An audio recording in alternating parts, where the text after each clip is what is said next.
Well, today I'm talking with Matt from Mile Square Church in New Jersey. Now, Matt's a church planter. He just planted this church a year ago. And what a time to be planting a church during this season of COVID. And Matt speaks into the challenges and the wins that he's had. So hope you enjoy it. Well, hey, Matt, thanks for joining us on the podcast. Glad to have you here today.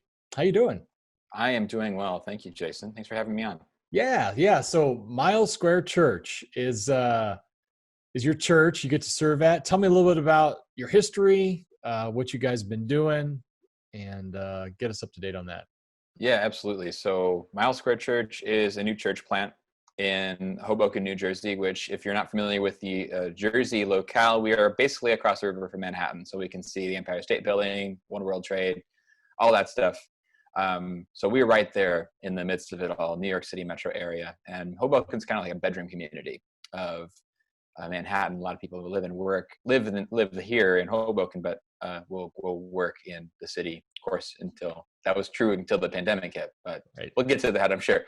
So we started ministry here. I was ordained pastor in 2017. We got out here. Church planting is my first placement or call as a pastor. And so we were, for those of us who are familiar with church planting language, we were parachute plants. We just kind of came in, didn't know a soul. I had a coach who had planted a church before in our denomination.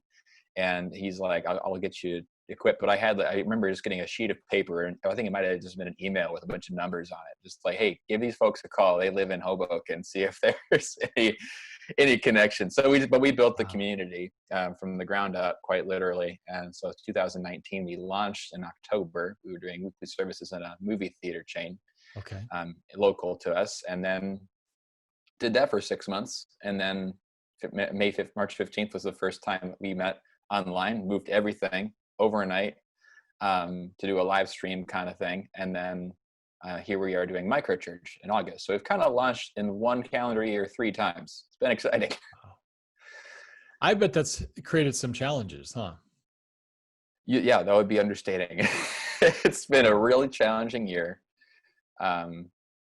Easy to try and put the spin on it. I would love to say like it's been great. We've been having no problems, no issues. We're growing tremendously. All this, like, I don't know. It's not that. I mean, it's not ponies and rainbows. This is real hard stuff. So, pandemic's been difficult for all of us. I mean, we're no exception. So, somebody out there that's thinking about planting a church, now that we're hopefully a little bit past this crisis, although I know COVID's going to be for a long time, but you know, it's the shock is over and it's like, okay, new reality. So a pastor out there is thinking about planting a church. What advice do you give to him? Do not tread lightly.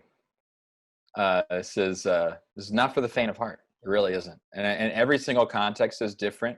Where I'm coming from is going to be different than if you were to plant in the Midwest or plant in the Bible Belt or plant out in the West Coast. You know, it's a different animal no matter where you go. But truly, if God's called you, if God is leading you, then He's leading you.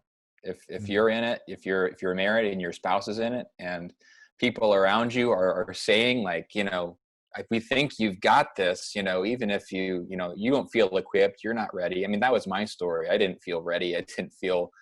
I just went to seminary for 4 years and was like, let's go do a church plant. Like, I didn't know what that meant. Right? I mean, I just knew that statistically speaking, it was the most effective way to reach unchurched and unchristian people. And it's like, I want to do that. And I just said, I want help. Please help me. And so along the way, God sent people. So if that's you, if God has sent people into your life, if you yourself have felt the call, like, I just want to introduce people to Jesus, then yeah, pursue it. You know, it's hard, but it's what does Paul say in 1 Timothy? He says it's a noble calling, a beautiful calling, kalu ergu in Greek. Yeah. So give me a couple examples where God's showing up big time for you. Well, you know, I think it's just been in the brokenness, in the valleys of the shadow of death, and that's church planting. No matter what's happening, whether it's a pandemic or not, I mean, it's like peaks and valleys. You're just like peak, all these people showed up at this event, or we're just having a great sermon series and people are responding well. Whatever it is, there's some sort of external metric that just makes you feel like, you're banging the drums. This is awesome. I love it. And then there's the times where it's like, as a friend of mine who planted a church out in Queens, he says, like, planning a church is like throwing a birthday party for yourself every week and then wondering who's gonna come. And I was like, oh my gosh, that's so true, bro. I just like, it couldn't feel really low. It's like, well, attendance was not what I wanted. There's 23 people in the room. Like, that is not what I wanted today, but that's what happens. So he's showing up in the midst of that, and showing up in the midst of things that you would never expect, which is kind of where this microchurch thing kind of came into being. As one of my another pastor who I speak with on a regular basis, he's looking at doing a similar model as what we're doing, and he's kind of like, it seems like this pandemic kind of took out the queen, as it were. It made us free ourselves up from thinking that the Sunday service, this corporate experience, was the end all be all. And it really freed us to start thinking, well, what if we could do church really differently? And if, like, there was never really any room for that, right, in a pre-pandemic world. But now it's like, well, there's a lot of different ways we could do this. How could we do it? And so I think that God's shown up even in the midst of this crisis and has said, like, you can still be church. You can still be my church and be my witnesses and be on mission, even now. And it's just seeing those little movements of people toward faith right now in this crisis, people who are asking lots of great questions, people who have been helped and have been drawing near to Christ in the midst of crisis. And seeing that as a pastor is so, I mean, it's like, that's why I'm here. I'm here to see that happen. Yeah, really rewarding.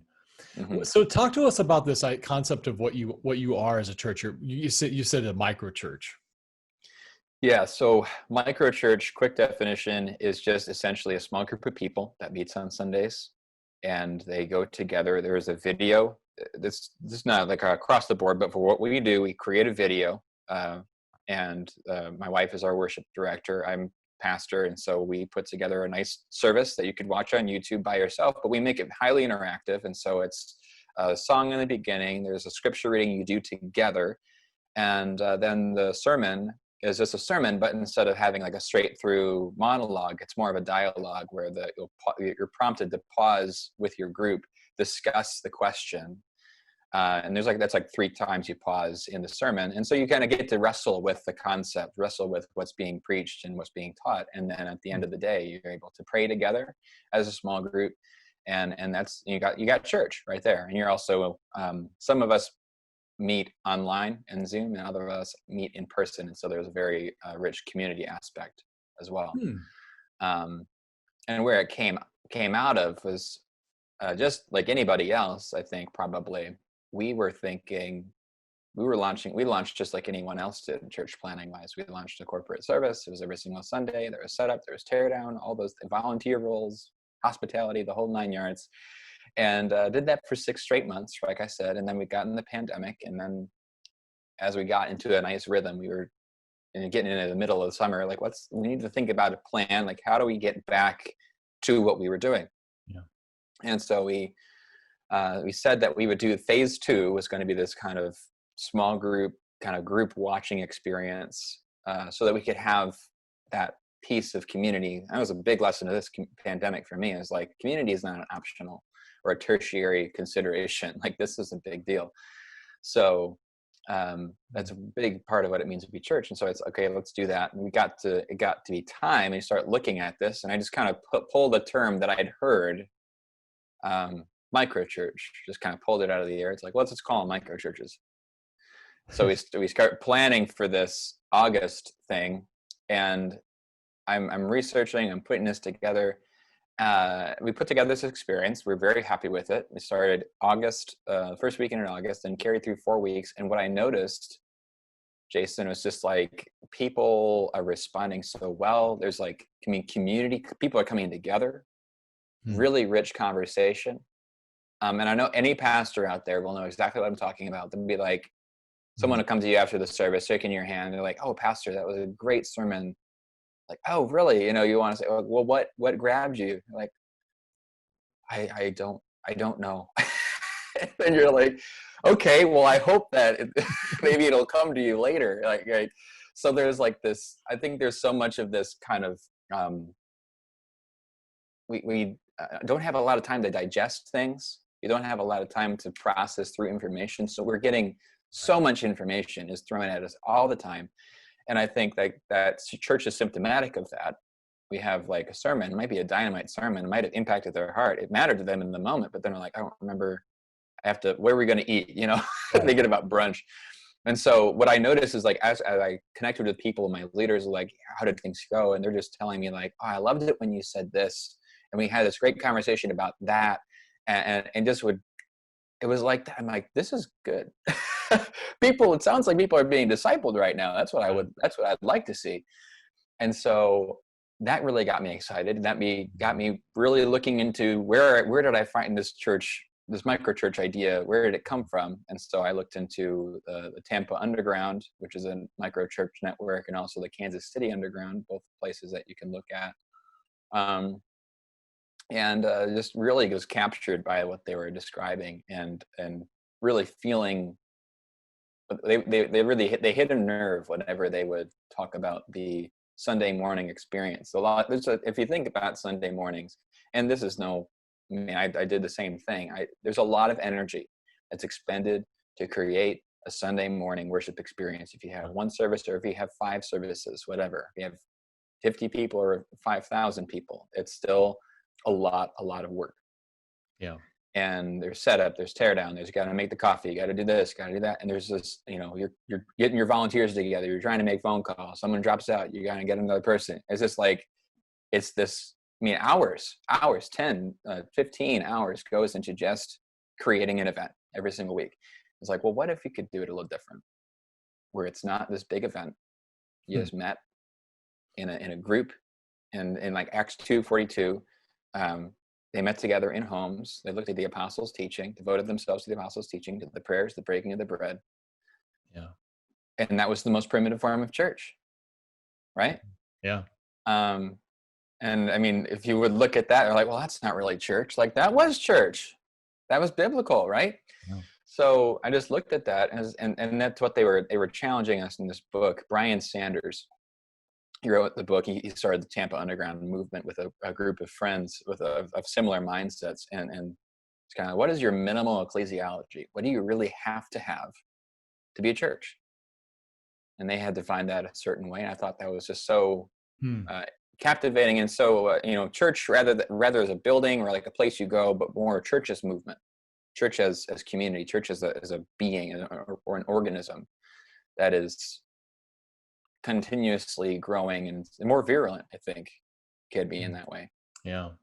It's somewhere between a weekend church and small group, right? It's like this idea, because I really love the idea where you're creating the message, you're creating the interactive questions, and then so it is interactive, where most churches are doing online church, where it's like you have a worship song and then a moment and then offering, and then you have the sermon, and then you maybe end with the worship song and see you next week. You're actually taking it much deeper, which I really love, because you can reach anybody anywhere. And they can get together Monday night, Sunday morning, Wednesday, whenever, right? They can do this anytime they really want, if you think about it. And I love the idea, and the concept is you can navigate and bring a group of people along, right? And they connect with. It's a really cool thing. You've seen a lot of momentum from this, huh? Is this going to be the plan for the next foreseeable future? Yeah, I said to our church, this is what we're doing. We're going to go with this for a year. Just kind of give it a shot. We weren't tied down to anything. We didn't have a lease. We didn't have really any kind of built culture. So we're just we feel a lot of freedom to just kind of roll with it. And I feel like this is the direction God was leading us. And I do feel that a lot of freedom. Initially just said like Sundays at 10 a.m. like try and meet then. But then right away there was some kind of, well, could we meet a little later in the morning? Like, I guess you can meet a little later in the morning. And then having a conversation with somebody to just this past week, I was like, yeah, so here's what we have planned. Would you be interested in joining? I'm trying to get another micro church started up with a member of our congregation who's wanting to take the lead on a little micro church. And this one woman who I thought could be a great fit for that group, talking to her, and she says, yeah, Sunday mornings are pretty tough, because she's a photographer. Her schedule is very, very tight. People, that's like, I mean, especially in an unchurched and progressively post-Christian culture, especially in the Northeast, like that's when people want to get their photos taken. They want to do their, like, engagement photos or their family photos or their headshots. And it's like Sunday morning, that's a great time, right? So she's like, she got to say yes. That's her income. So, but she wants to grow in her faith. And so, like, yeah, we could meet at 8 o'clock. Why not? Sunday afternoon, Monday night, whatever. So there's a lot more lateral freedom that I've been opening myself up to gradually as well. Yeah. Most important thing is just setting a time so you actually do it, Right. Yeah, it seems like you could, because if you create the you're creating the environment, an online environment. It can happen at any time, really. But are you trying to keep it structured to a specific time? Yeah, so making it happen anytime. I think the important thing is, it's like, hey, the video is online. You can watch it anytime you want to. And then it's just like, oh yeah, I'll get to that, right? And that's why the live stream aspect of any church is so important. It's like, it happens at 10. Right. It's going to be rebroadcast at 6. Yeah. Okay, I got to show up. I got to be there. If you want to really experience it, because in the back of your mind, this isn't going to happen. It's really not, if it doesn't happen this weekend, it's not going to happen. So like setting at that time, but at the end of the day, if you set that time, it's going to happen. And you get to have community time. And that's the nice thing, is like, that was the shift for me, because I'm sure somebody out there will resonate with this. Like, as a pastor, you didn't sign up to preach to a camera. Right. You love they like to have the room. You like to have the reaction and looking at people's faces. And maybe if you're meeting in person right now, you're looking at people's masked faces, and you're just like, this is weird. This is still kind of strange. And I haven't had that experience yet, but I kind of get the best of both worlds. You get the live stream, we record it, we make it real nice, post-production and stuff, and then broadcast it, put it on YouTube, and then you get to watch it. I watch myself with others, and we have conversation. And one family that is with us, they have their girls. I have a daughter, 2.5, and they play. We have a children's moment a little bit. We just use the Jesus Storybook Bible and ask some questions about the story and have a nice moment there. But it's just this, like, it's kind of messy, like maybe a little chaotic at times, but we're still able to have a conversation, still able to worship and be together and hear God's word. And it's a precious time. That's something I look forward to every single week. Whereas I know that I was fatigued doing live stream. And so it's something that's been a very positive shift for me personally and emotionally as well. So then as you're doing that, what are you doing then the rest of your week? You're making relationships and meeting with people, or what's that look like? Yeah, that's great. So that's been a big question mark. And I think for all of us, I think, how do you be on mission? How do you evangelize when people don't want to breathe your air, like get close to you and there's not a lot of social events that are being created. And what I found helpful is that in the past, in the before times, I would just go to an event that was happening, scheduled, and thing that we were putting on, but I just kind of show up, hope to make some conversations and connections happen, and then see where we landed. And that was kind of gradually how I built the community. So we've done, in the early part, we did online connection events. We had an online happy hour.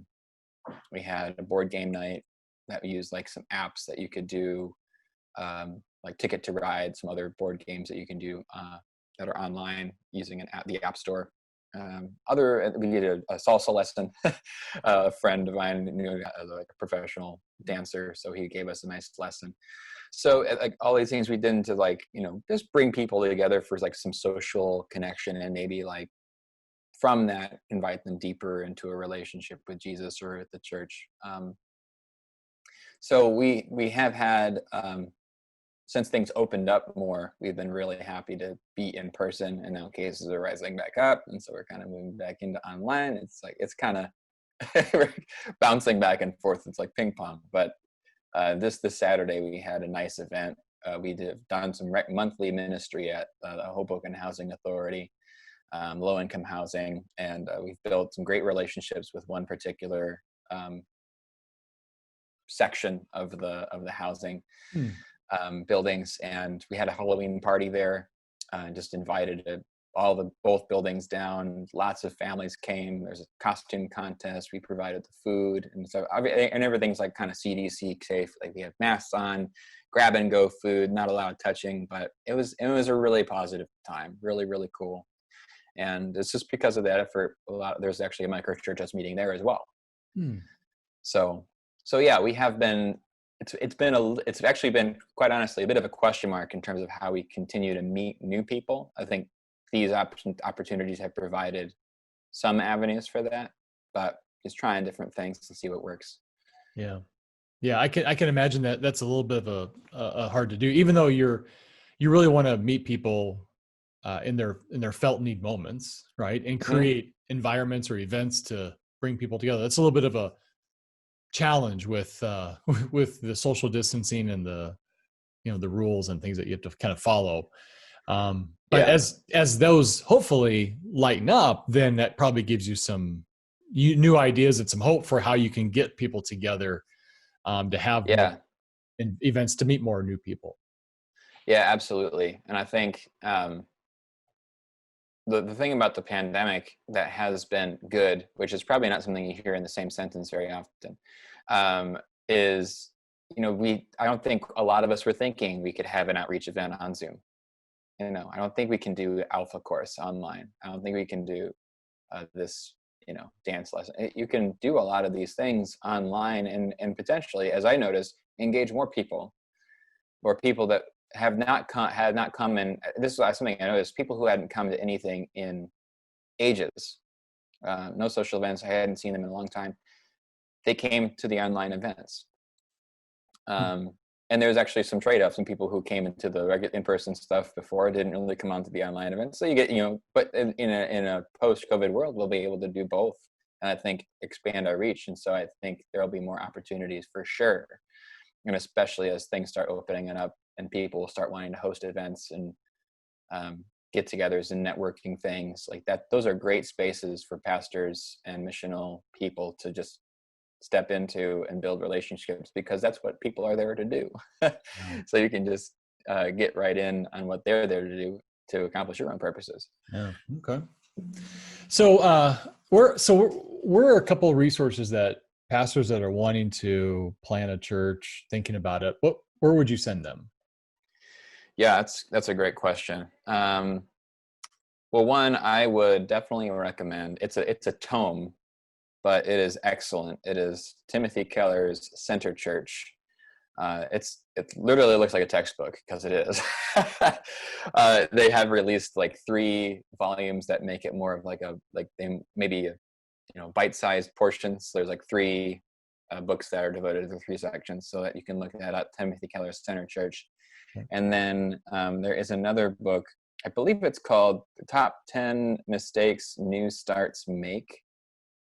And that's just been a very helpful book to look at and relook at as I've been putting that together. Oh yeah. So yeah, that is 10 Most Common Mistakes Made by New Church Starts by Jim Griffith and Bell Eastham. Okay.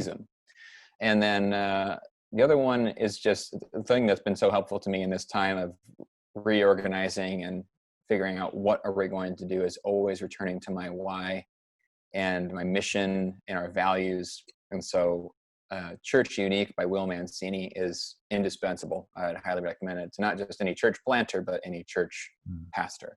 Yeah. Okay. Good. So you've been working with us for a little bit. How's that been going? It's been going well. I mean, just seeing the numbers on our website tick up from in a couple hundreds to a couple thousand. It's been definitely nice. I think there's been a couple folks who've dropped in onto our services as a result of that. And just general, the thing that's challenging for a church is that, especially one that doesn't have a building, and even one that does have a building, it's just like awareness, like we are here, we are in your town, and not a lot of people know that, or oftentimes get those confused, like, oh yeah, I've been to your church, they meet in that place, and like, that's not us. But yeah, I appreciate the thought. So just kind of getting ourselves established in front of people and visualized in front of people. And I think a great thing I was talking to you guys about was just getting those campaigns set. I can't remember what they're called at the present moment, but just those landing pages where people who have questions that are burning on their heart. I want to know about, when is Jesus coming back? I get a lot of those questions on the website just recently because of the campaigns that are running. But people have questions and they want to have answers, and they have churches that they can turn to, and that has been bearing fruit. And I'm excited for what will happen when we get that third campaign up and running for ourselves, seeing the fruit that might be born from that, building connection and relationship with those folks. Yeah, well said. Yeah, we're excited about that as well. I mean, that's something we see all the time. There's so much search traffic out there of people that are they're either really, really desperate because they're looking for answers. They're not really looking for a church, but they are hungry. They're trying to fix their marriage, or overcome an addiction, or it's recovering from a divorce, or grief, or finances, or fear, anxiety, all the stuff that is going on in our world, in their own world, and they're looking for solutions. And we have it. We know the answer is, and we know who he is. But it's getting relevant content on your website that Amen. Google will look at you and say, oh, you must be an authority of the subject matter. This is a good place for us to drive an ad to. So we're excited about that partnership with your church and all the churches we work with, because that becomes kind of it's a really cool thing when we can connect somebody locally that's looking for help and now they see you. Yeah, definitely. And I think there has been a lot of fruit from that. There's been, actually, I just spoke to someone this morning, as a matter of fact, who, exactly what you said. COVID was really hard on them. They lived in, I think, one of the Carolinas. They have family in Staten Island. They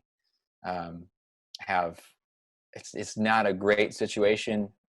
Growing up, this person just had a bad relationship, abusive, kind of emotional, verbal abuse in the home, and now they're back in this really unideal situation, and neither her or her husband have a job. They're looking for work. They need work, and they need a lot, and they're just like, help, right? And that at least if we can't help, at least we can point to someone else who can. We can point to local resources, and on top of that, we can point them to Jesus and say, hey, come join us. This is a place that we want to wrestle and ask questions and be in community in the highs and the lows. And what she was describing was definitely a low. So hopefully the Holy Spirit's at work in that. No, he is. Yeah, that's great. Well, Matt, thank you for your time and your insight. Man, you got a really cool thing going on, and you're helping people. You're connecting with people, and that's what you wanted to do, and that's what your mission is about. And it's really cool to see you create this space in your area where you're trying something new. And I just pray that God blesses that tremendously.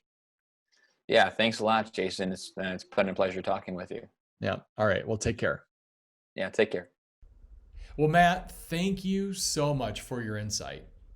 If you're a church planner out there, or you're wanting to plant a church, Matt brings a lot of insight, doesn't he? He brings a lot of ideas to the table, and really appreciate him recommending some resources for you to read.